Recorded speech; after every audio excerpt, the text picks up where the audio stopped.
It's the end of the year, and everybody is talking about let's finish the year strong. Let's go full out, full court press, hard drive, grind, get to it, hustle, make the move. A lot can happen before December 31st. This is true.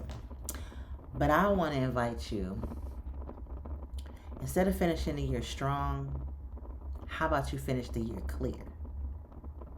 Yes, clear.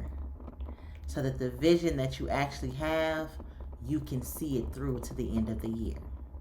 That's what we're going to talk about in this episode. Seeing the year clear. All right, let's get into it. So what does clear look like? What does it mean? Well, as a writer, I love a good acronym and definitions. So CLEAR talks about your capacity, your leverage, what's eternal, your actions, and repetition. Well, capacity. Do you have the capacity for the vision that you see for yourself in the coming year? What does capacity look like? Here's 3 things I want you to think about each of these. Capacity is consider and map your 24-hour day. Everybody jumps right out and writes down a goal or an idea or a thought of what it's going to look like at the end of 2026, 2027, and many years to come. But what does your 24-hour day look like? Because it's the daily habits and things that you do every day that is going to determine what life looks like at the end of every week, every month, and every year. So what does that look like for you? Around sleep, gotta get 6 to 8 hours of sleep. It's a must in order for you to be successful at anything, even just existing. Rest is vital. It is not a reward. So you must take time to rest. And don't write down what you would desire your 24 hours to look like. What does your 24 hours actually look like? Be honest. You got to sleep. If you got a 9 to 5, you got to work. If you're in school, you got to study, do assignments. You got to eat. You have to take time to eat, people. Some people want that weight loss goal to be on the top of the list, and it's probably because you're not eating enough. I know, we could talk about that another day. You got self-care. If you love to read, if you're a content creator, all these things. What does this look like? Not what you want it to look like. What do you do right now in your 24 hours?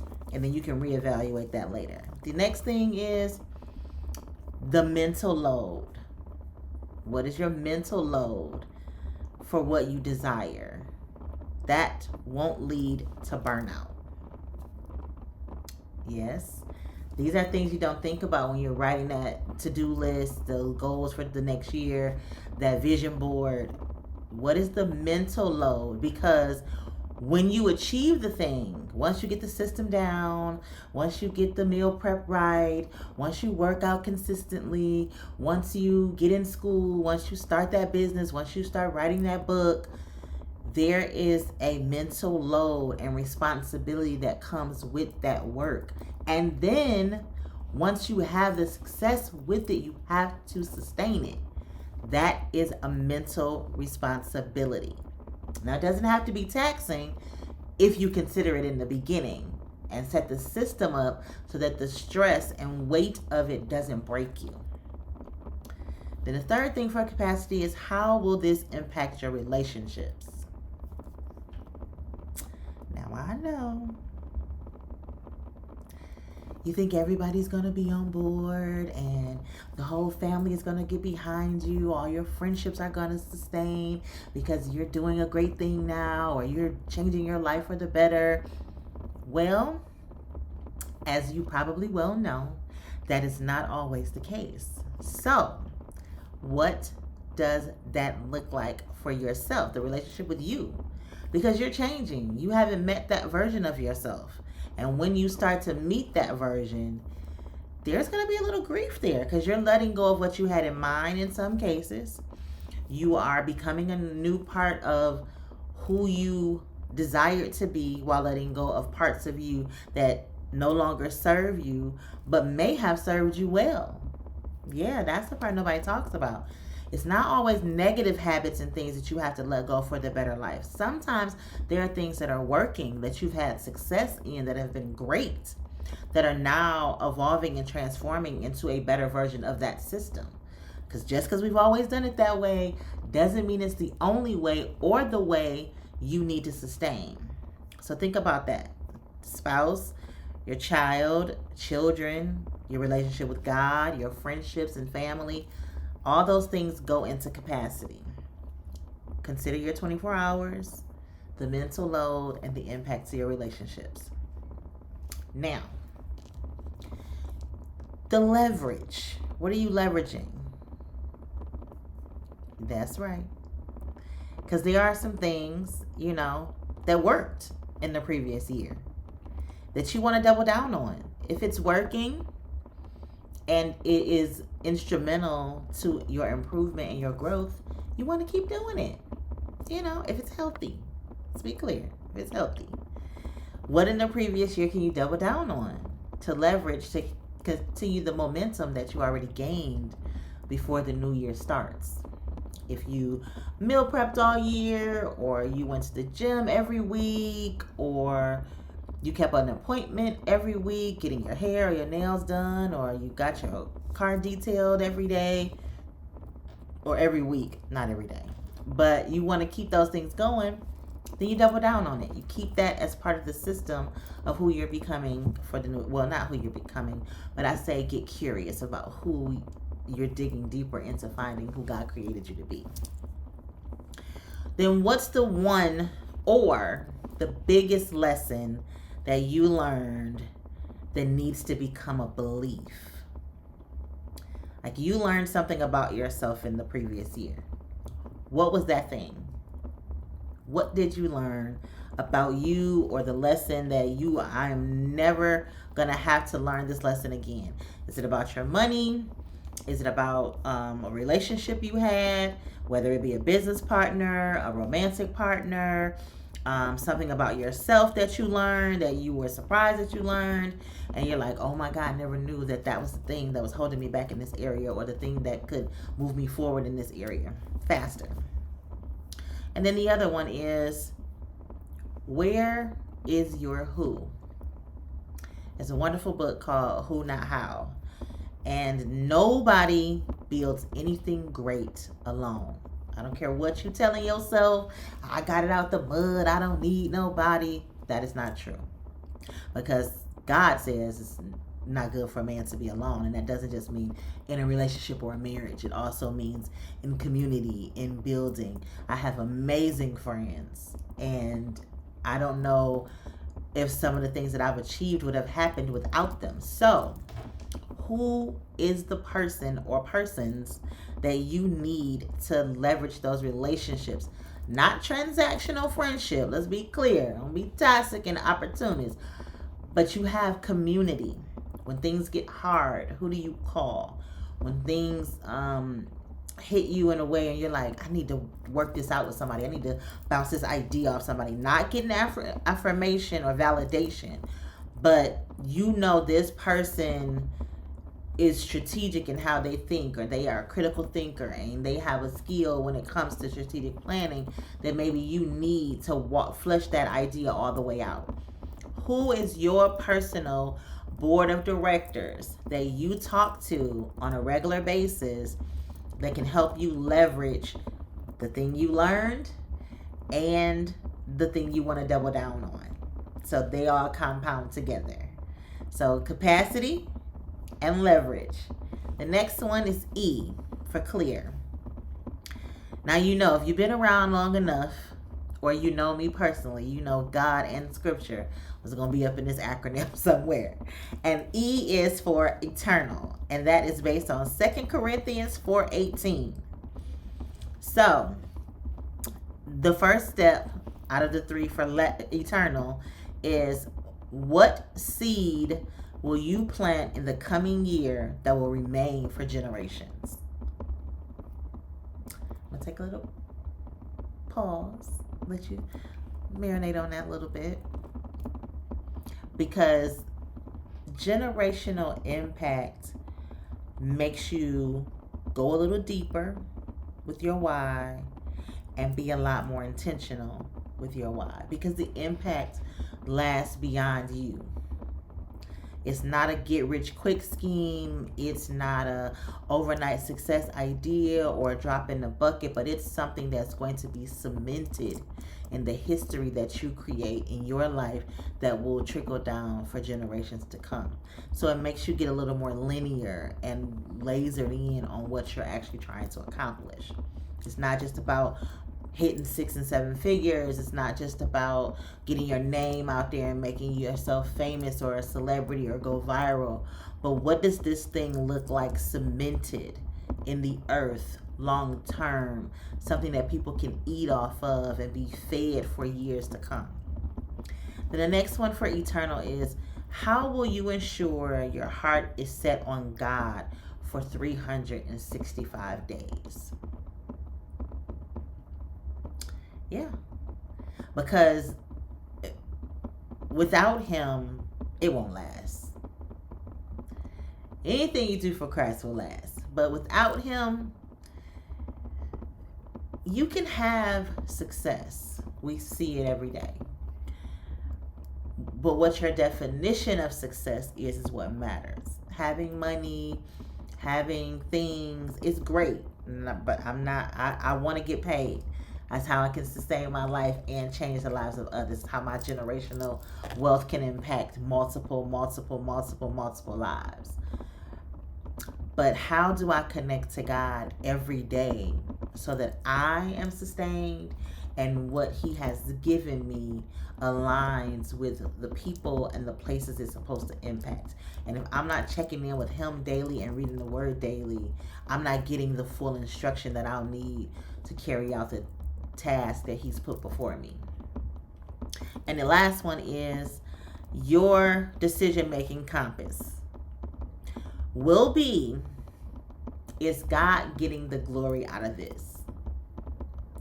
Or am I doing this to please myself, my ego, or man? Like, when I say man, I mean human. Like, not just a man. I mean men, period, in the plural sense of the world. Who is getting the glory out of it? What is your intention? What is guiding this choice? What is guiding the premise of every action that you're taking? Are you running the show? Is your ego running the show? Is somebody else's validation running the show? Or are you making sure that God is pleased with it? And I'm not saying like woo-woo, like every, should I drink this tea or drink coffee? But every decision that you make compounds out of your life. Whatever actions you're taking is the movie of your life. Will God be pleased with what he sees? That's the question you have to answer. That's how you determine your compass. We have C.L.E. Now we're on A. And A is for actions. Intentional actions taken daily that move the needle closer to your vision. Because the idea, the to-do list, the vision board, I have a vision book, all the sticky notes, because I love a good post-it, don't matter if you don't execute. So if you're not taking action every day, moving the needle towards the goals that you have, what's the point? I mean, what are we doing here?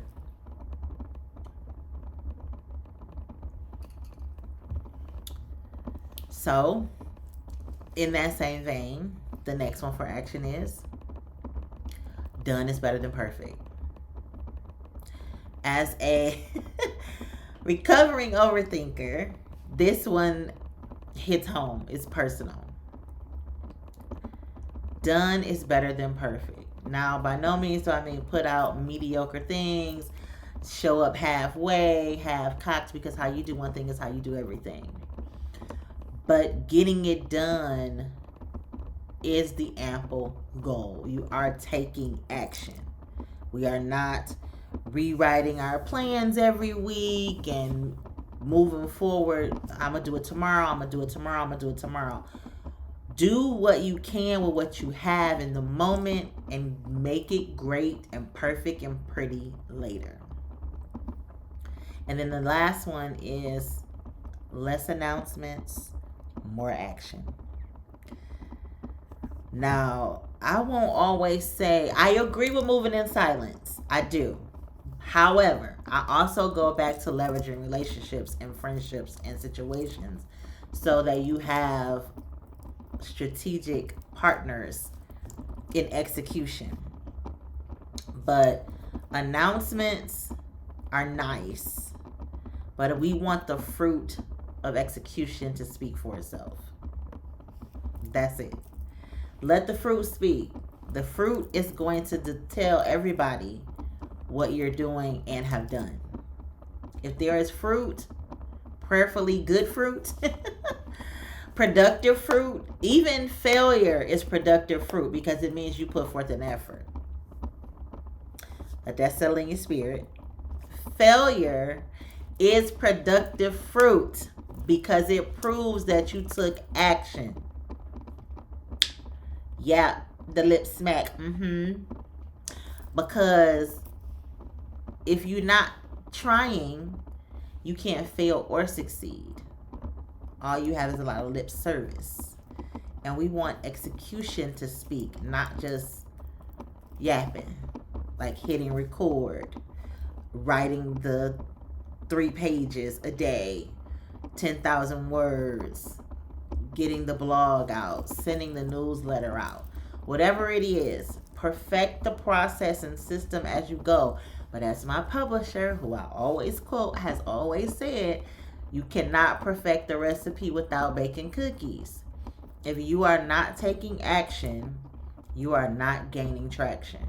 Hey, that's my little quote. You can quote me if you want to. If you are not taking action, you are not gaining traction. It has to be getting done in order to get results. It's not possible to get results without taking action. But then the last letter in C.L.E.A.R is R. Repetition. Why repetition? Well, if you don't repeat the process, you can't perfect the process. And if it's working, that's what we're doing. The first one in repetition is do the thing that's working repeatedly. Yes, keep it on repeat so you can have the data to show it actually worked. The next one is don't just make it a habit, create a system around it that morphs into a lifestyle. The one time you went to the gym and you stayed the whole 30 minutes or hour that you said you would, do it again and again and again so you get the results. That's to me that you desire. You can't just work out once every month or once every week and be like, hey, I'm doing it. Now that does show consistency because it's once a week, but you need to put that on repeat throughout the week. At least 3 times a week you need to work out. That's the minimum, 3. Then don't just make it a habit, create a lifestyle around it. But then the last one is don't let shiny object syndrome derail your vision and success. Raise your hand if you've been guilty of shiny object syndrome. Yes, absolutely. It's the latest thing. Your favorite guru is giving you a great tip. You saw an influencer do it. It could be your mom or your sister or your dad has told you this amazing thing that they used to do, and it's like, this would probably be perfect for what I'm doing, or it sounds like it would give me the results that I want. Well, keep the main thing the main thing. Is that going to keep you on track for the result that you want? Is that going to keep you on track for the vision that you said you had for the year? Or is this taking you off into another direction because this got boring, or it got hard, or you weren't sure that this was the thing you wanted to keep doing? It's not getting, nobody's clapping anymore, nobody's cheering, because it's starting to become a part of you. It's starting to become a system. It's starting to become your process. So it's going to get boring. You're not going to always feel like it. You're not going to always love it. Some days you ain't even going to like it because the results are not going to be yielding what you wanted to yield at that moment. But you have to keep going. And shiny object syndrome sounds great because it's exciting. It's a new thing. It's funny. It's just like the butterflies in a new romance. Once the romance and excitement of it, a new person wears off, and you start getting to know them, not the representative and all the things, and you start noticing little things that you like, man, is this a deal breaker, or is this something I can live with? You start to get to know the person. You start to see little quirks and isms and things that you weren't aware of before. That's when you're really getting to courting and getting to know each other and falling for the real person. They don't tickle your fancy all the time, because now real life is that you're settling in. You may love them still, you may grow, and you may have a 50-year, 60-year, 70-year marriage. But the day-to-day, the work of loving and liking that relationship is the thing that sustains it. But it's not always fun, and it's not always pretty. It requires diligence. It requires work. It requires intentional effort. It requires conversations that may be uncomfortable. It requires showing up and seeing things you don't really love all the time, but because you care and love this, like this person so much, you're willing to work through those growth spurts together. That is the same thing with anything else that you're building or doing regularly. I don't care if it's meal prep and you eating the same chicken breast 10 different ways. Guess what? It's still that chicken breast. You still need that protein. You still need all the things, the vegetables that you like, oh my God, I only like 4 vegetables. And you've been eating them same 4 vegetables for 5 months. And you're like, oh my God, I need to switch this up. I need to change it. Well, if you're getting results and you switch it up and then you hit a plateau, it could be that switch up of the vegetables that you did, or a new starch, or whatever that you introduced into the diet that is now not yielding the results you want. So just because it's mundane doesn't mean it doesn't matter. You got to stick with it. You got shiny object syndrome has derailed many moments for a lot of people. So don't let the new thing distract you from the main thing. And I'm going to leave that there because that could go a lot of ways. I'm going to leave that right there. So, to recap, what does getting clear mean? Incapacity. Also, make room for joy in Jesus. You got to make room for joy. I gave y'all a lot of tips, but joy has to be in there because, like I said, it's going to get mundane. There are going to be boring days. There are going to be hard days. There are going to be uncomfortable days. There are going to be failures. There are going to be disappointments. But joy is the thing that will sustain you. The joy of the Lord is my strength. And that is one of my things I live by. And all my friends, when they describe me, talk about that being a part of me. So I know that it is evident, and you will need that to sustain you. Capacity. Consider your 24 hours, your mental load, and how it impacts your relationships. And make room for joy and Jesus. Leverage. Leverage your imagination. Let your creativity run wild, but also double down on what worked before. What's the biggest lesson that you learned that you can turn into a consistent belief and habit in your life? And then where's your who? Who are your personal board of directors that you can leverage those relationships to continue to the momentum of your success? E, eternal. 2 Corinthians 4:18. And then what seed will you plant for the coming year that will last for generations? How will you ensure that your heart is focused on God for 365 days? Your decision-making compass will be, is God getting the glory out of this? A, actions. Intentional actions taken daily that move the needle closer to your vision. Done with better is better than perfect, and less announcements, more action. What do we say? If you're not taking action, you're not making traction. Repetition. Do the things that are working repeatedly. Don't just make it a habit. Create a lifestyle create a habit system that morphs into a lifestyle. And don't let shiny object syndrome derail your vision and success. And this will improve you in all the ways: spiritually, mentally, emotionally, and physically. All of those things work together for you to have success, both fiscally and financially. I mean, the physically and financially is the same. Fiscally and physically, like your health overall, not just exercise and diet. Mental, spiritual, and emotional and physical health are a holistic approach to life. And if you are clear on all those things, then you will have a great coming year and a life. You're building a life to thrive, not just year by year, but day by day, moment by moment. Be intentional and be clear about these things. So when you see something that's showing up that is not the thing that is in your vision, because you have this clarity, you know that's not the thing for me. That's not the person for me. That's not the opportunity for me. That's not the job for me. That's not the car for me. That's not the house for me. Because you'll be so clear on what matters most to you. You've gotten very intentional about it.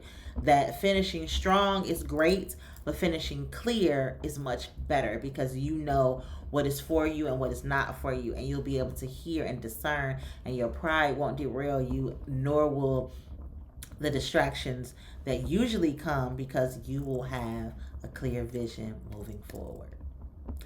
And I hope this resonated with you. I hope you got something out of this. If you did, please leave it in the comments. Let me know. I would love to hear from you. And also share it with a friend. Like it, subscribe, and please, by all means, go forward, do things that matter most, and always, till next time, love well.